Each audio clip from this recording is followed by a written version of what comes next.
कबीर की सुंदर पंक्ति कि दड़ी पड़ी मैदान में खेलने सब कोई जाए, ऊंच नीच का भेद न जाने जो जीते सो ले जाए। 18મી લોકસભા 2024ના પડઘા વાગી રહ્યા છે ત્યારે વિવિધ પક્ષોએ એડી ચોટીનું જોર લગાવ્યું છે.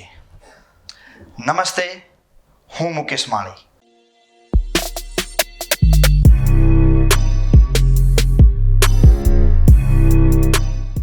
2024 લોકસભાની ચૂંટણીના જ્યારે પડઘા વાગી રહ્યા છે ત્યારે આજે વાત કરવી છે કે વિવિધ પક્ષો દ્વારા લોકસભાની ચૂંટણી માટે પોતાના ઉમેદવારો ઘોષિત કરવાની શરૂઆત કરી દીધી છે.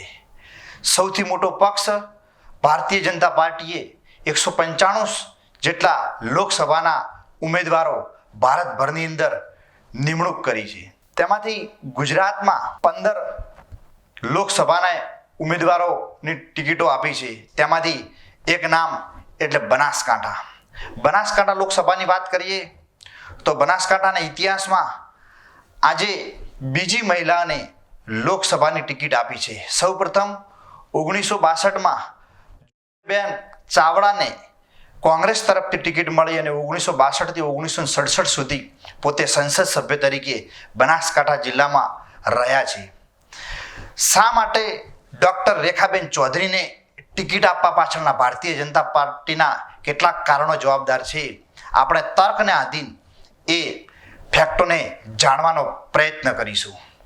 તો સૌપ્રથમ ડૉક્ટર રેખાબેન ચૌધરીને ટિકિટ આપવા પાછળનું સૌથી મુખ્યત્વે કારણ છે કે ભારતીય જનતા પાર્ટી માન્ય નરેન્દ્રભાઈ મોદીએ 33% મહિલા અનામત જે લોકસભા અને રાજ્યસભાની અંદર ખરડો લાવી અને એક કાયદો બનાવેલ છે કે 33% મહિલાઓના કારણે બનાસકાંઠાની અંદર રેખાબેન ચૌધરીને ટિકિટ આપવાનું મનાઈ રહ્યું છે.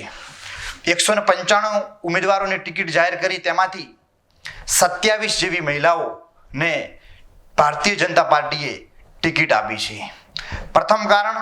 બીજું કારણ કે ડૉક્ટર રેખાબેન ચૌધરી એ એજ્યુકેશન લેવલે ખૂબ સારો એવો અભ્યાસ કરેલો છે.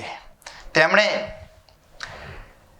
MSc, MPhil, PhD મેથેમેટિક્સ સાથે કરેલું છે અને એ એક કોલેજમાં લાંબા સમયથી પ્રોફેસર તરીકે પોતાની ફરજ નિભાવે છે. તો ક્વોલિફિકેશન એટલે કે એજ્યુકેશનની દ્રષ્ટિએ પણ નરેન્દ્ર મોદી સાહેબે એ એંગલ જોયું છે કે અત્યારે શિક્ષિત ઉમેદવારોની જરૂર છે. ત્રીજો ફેક્ટર કે એ યુવાન નેતા છે.